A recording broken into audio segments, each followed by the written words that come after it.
Guys, ang lupit nitong connection na ginawa ko. Tatry lang natin. Power bank lang yung gamit na supply. Tapos kinabitan ko ng 4 na speaker na 50 watts yung maximum. 20 watts yung nominal. Sabi malakas daw yung na D10 amplifier eh.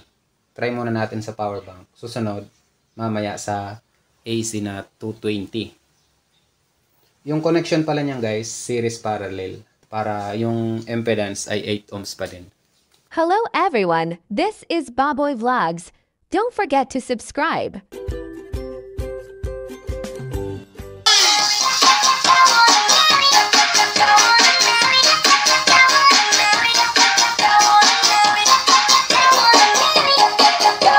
Ang pangit ng quality ng sounds. Kaya naman kasi pasok yung impedance. Kaya lang mababa yung ampere. 1 ampere lang kasi yan eh. So, patayin natin. Try natin sa AC na supply.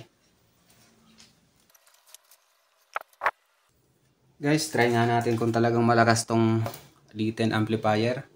Kinabitan ko ng 4 na speaker. 50 watts. Naka-series parallel. Yung impedance ay 8 ohms. So, hindi natin pwedeng i-parallel lahat yan kasi babagsak yung impedance. Hindi na pwedeng ikabit sa amplifier.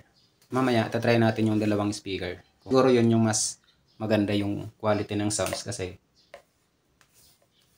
mono lang yung amplifier natin. Pero try lang natin yung 4.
Kaya naman guys.